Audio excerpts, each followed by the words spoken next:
हकीमुल उम्मत अल्लामा मोहम्मद इकबाल का आज 143वां यौम पैदाइश। यौम इकबाल पर आज लाहौर समेत मुल्क भर में तकरीबात होंगी। सियालकोट में पैदा होने वाले इकबाल ने नौजवानों को खुदी का सबक दिया।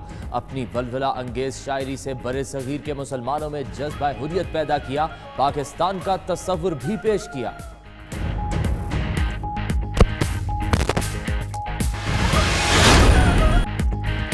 बाबा गुरु नानक का 550वां जन्मदिन। आज करतारपुर में राहदारी का इफ्तिताह होगा। वजीर आजम इमरान खान पुरवकार तकरीब में भारतीय बॉर्डर से सिखों के मुकद्दस मकाम तक कॉरिडोर का इफ्तिताह करेंगे। तकरीब में शिरकत के लिए दुनिया भर से आए सिख यात्री गुरुद्वारा दरबार साहब में मौजूद। उधर नवजोत सिंह सिद्धू का फैसल जावेद से टेलीफोनिक राब्ता। तकरीब में शिरकत के हवाले से आगाह किया।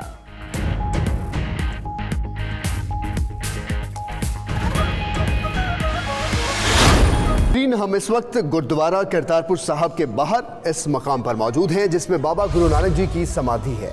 इस गुरुद्वारे के अहाते में और इर्द गिर्द गुरु नानक जी के इस्तेमाल की चीजें, कुआं और वो जमीन है जहां वो अपनी जिंदगी के आखिरी साल खेती बाड़ी करते रहे। बाबा गुरु नानक के 550वें जन्मदिन पर पाकिस्तान का सिख बरादरी के लिए तोहफा निहायत ही आला। रिकॉर्ड मुद्दत में फन तामीर का शाहकार बना डाला। करतारपुर के इस मास्टरपीस का चप्पा चप्पा देखिए। जदीद तरीन वर्चुअल टेक्नोलॉजी की मदद से। बुलेटिन में शामिल है खुसूसी रिपोर्ट।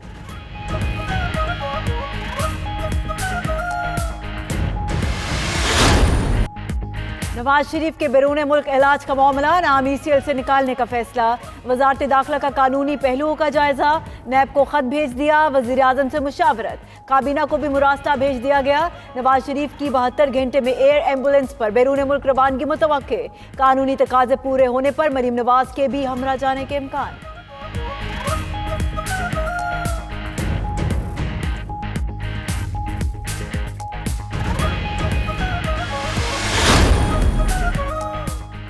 नवाज शरीफ की बैरून मुल्क मुतवक्के रवानगी। अफवाह फैक्ट्रियां फिर चल पड़ी। नवाज शरीफ की रिहाई का क्रेडिट शहबाज शरीफ को देने की कोशिश। सलमान शहबाज ने कहा खुदा के फजल से शहबाज शरीफ अपने भाई और लीडर को वहां से निकाल कर ले गया जहां से सेलेक्टेड ने AC और TV उतारना था। शहबाज शरीफ की बहू ने सुसर को गेम चेंजर के तौर पर पेश किया। वज़ीर आज़म की तर्जुमानों को नवाज शरीफ की बैरून मुल्क रवानगी से मुतल्लिक मौक़िफ़ नरम रखने की हिदायत। कहा नवाज शरीफ की सेहत या इलाज पर कोई सियासत नहीं करेंगे। नैब के कहने पर नवाज शरीफ का नाम ECL में डाला गया। नैब की सिफारिश पर ही निकाला जाएगा। आज़ादी मार्च से मुतल्लिक मामलात मुज़ाकराती कमेटी देख रही है। मुज़ाकरात के दौरान सख्त बयानात देने से गुरेज किया जाए।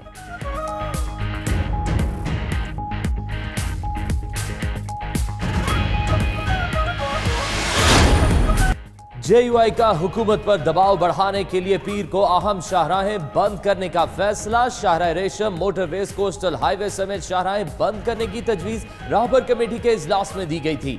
जराए के मुताबिक नून लीग और पीपल्स पार्टी ने शाहराहें ब्लॉक करने की तजवीज पर अभी तक कोई राय नहीं दी।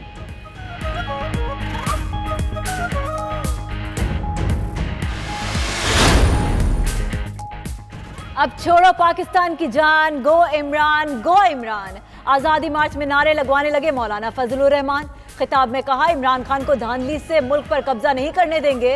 हुकूमत तसादुम की राह पर चल रही है। मुफाहमत चाहती है तो लबो लहजा बदले।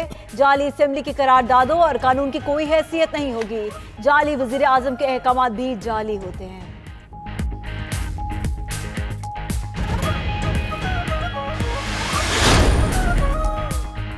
बिलावल भुट्टो का लॉन्ग मार्च और धरने का इंदिया। मुजफ्फरगढ़ में जलसे से खिताब में बोले कारकुनों ने कहा तो पीपल्स पार्टी लॉन्ग मार्च और धरने की सियासत करेगी। सिलेक्टेड वजीर आजम मुल्क पर बोझ बन चुका। मुल्क और मईशत का बेड़ा गर्क कर दिया। शफाफ इलेक्शन कराकर अवामी हुकूमत लाई जाए। आसिफ जरदारी को तिब्बी सहूलियात से महरूम रखा गया है। जलसे से यूसुफ रजा गिलानी और हिना रब्बानी का भी खिताब।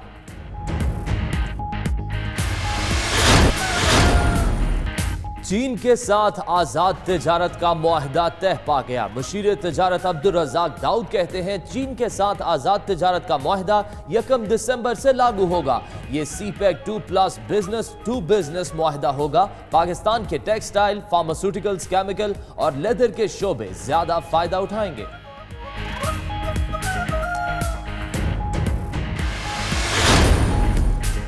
एहतजाजी साथी और सेक्रेटरी तालीम सिंध में मुज़ाकरात कामयाब। कराची प्रेस क्लब पर बैठे साथी ने एहतजाज खत्म कर दिया।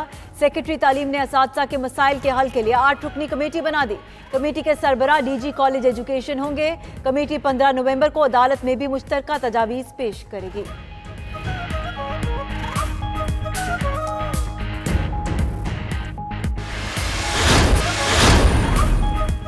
पाक फौज ने दियोसाई में फंसे 5 अफराद को रेस्क्यू कर लिया। 5 अफराद हेलीकॉप्टर के जरिए सकर्दू मुंतकिल। गिलतरी के रिहायशी अफराद 48 घंटे से बर्फ से ढके दियोसाई में फंसे हुए थे। उधर गिलगित सकर्दू शाहरा लैंडस्लाइडिंग के सबब 5वें रोज भी बंद रही। सकर्दू में पेट्रोलियम मसनूआत नायाब, मरीजों और मुसाफिरों को मुश्किलात।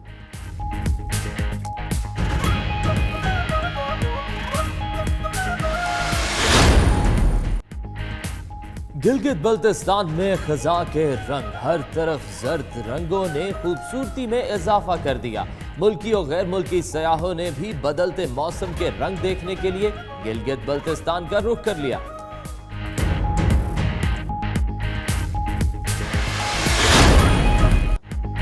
मदीना मुनव्वरा की फजा भी सरकार की आमद मरहबा के नारों से गूंज उठी।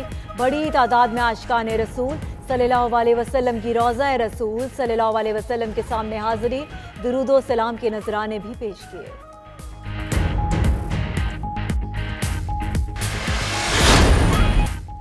पर्थ में भी ग्रीन शर्ट्स की धुलाई। T20 सीरीज 2-0 से गंवाई। तीसरे और आखिरी मैच में 10 विकेटों से फतह ऑस्ट्रेलिया के हिस्से में आई। पाकिस्तानी टीम 8 विकेटों पर सिर्फ 106 रन बना पाई। इफ्तिखार अहमद के सिवा किसी बल्लेबाज ने कारकर्दगी ना दिखाई। कौमी टीम की खराब कारकर्दगी पर शायकीन दिल गिरफ्ता, कहते हैं टीम में खेल नहीं तजर्बात हो रहे हैं।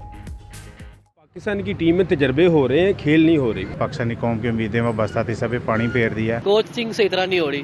5 T20 लगातार हारना ये आम बात नहीं होती। परफॉर्म कर रहे हैं उनको चांस दें, जो परफॉर्म नहीं कर रहे उनको टीम से अलहदा कर दें। अगर ऐसे ही हुआ तो वर्ल्ड कप मेरे ख्याल में इनको खेलने जाना ही नहीं चाहिए, पहले ही विड्रॉ कर जाना चाहिए।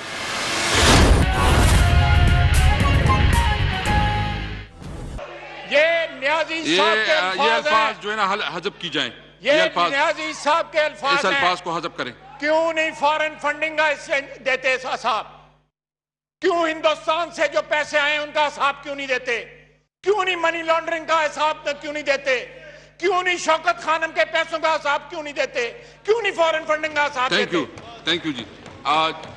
जनाब स्पीकर, अगर हम हिसाब दे सकते हैं, मेरा कायद जो है उसके ओहदे से हटाया गया, वो जेल में है, आज जमानत पे है। No please. आज ये चोर पकड़े गए हैं, इनका हाथ गले में पकड़ा गया है। इन्होंने हिंदुओं से पैसे लिए, हिंदुओं से नहीं, मेरे भाई यहां पे हिंदू बैठे हुए, हिंदुस्तानियों से पैसे लिए इन्होंने। प्रूफ है, ऑफशोर कंपनीज के जरिए पैसे लिया गया।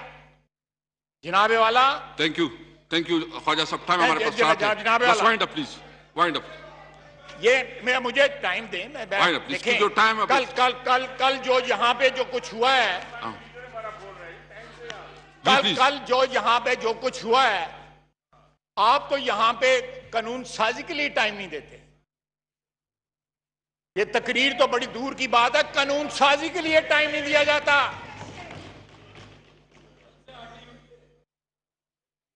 यानी एक शख्स बैठ के तोते की तरह पढ़ी जा रहा है। हमारी अमेंडमेंट्स हैं, हमारी डिसअप्रूवल के नोटिस हैं, किसी का टोटल डिसरिगार्ड, और वो पढ़ी जा रहा है। सब जब लोगों की खमीर पैंट सड़ा जाली वोटों से उठाओ तो फिर इसी तरह ही होता है।